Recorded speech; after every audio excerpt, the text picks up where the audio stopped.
Replacement tools: hot air dryer, Allen wrench, cross screwdriver, U-shaped shear, motherboard.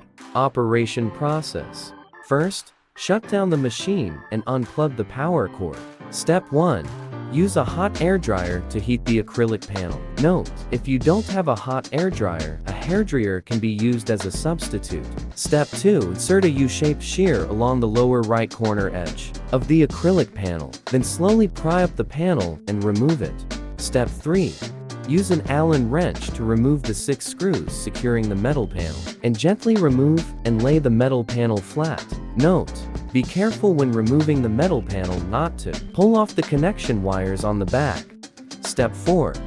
First, peel off the black cable fixation tape. Then flip the black clip upwards to remove the screen connection cable. Use the same method to remove the left side touchscreen connection cable. Step 5. Disconnect the network cable interface connection and USB extension cable. Then pull out the 4 green connector cables at the top right. Step 6. After removing the red adhesive, pull upwards to remove the remaining cables. Note: when removing the upper and lower limit switch cables, press the clip and pull them out. Step 7. Remove the Wi-Fi antenna. Step 8. Use a cross screwdriver to remove the 4 screws securing the motherboard, and the old motherboard can now be taken out. Step 9. After installing the new motherboard, first secure it with screws, then reconnect the cables in the order they were removed.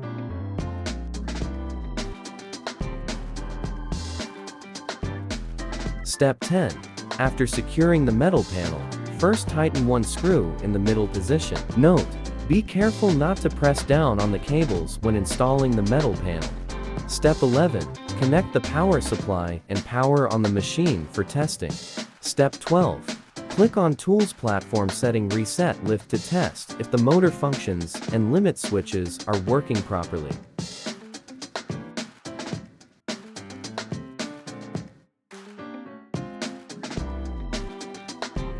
Step 13. Click on Screen Testing. Click Testing to check if the screen is properly exposed and displaying the image. Step 14. After the test is complete, tighten the remaining screws securing the metal panel, and align the acrylic panel with the touchscreen and switch position. Then glue it in place.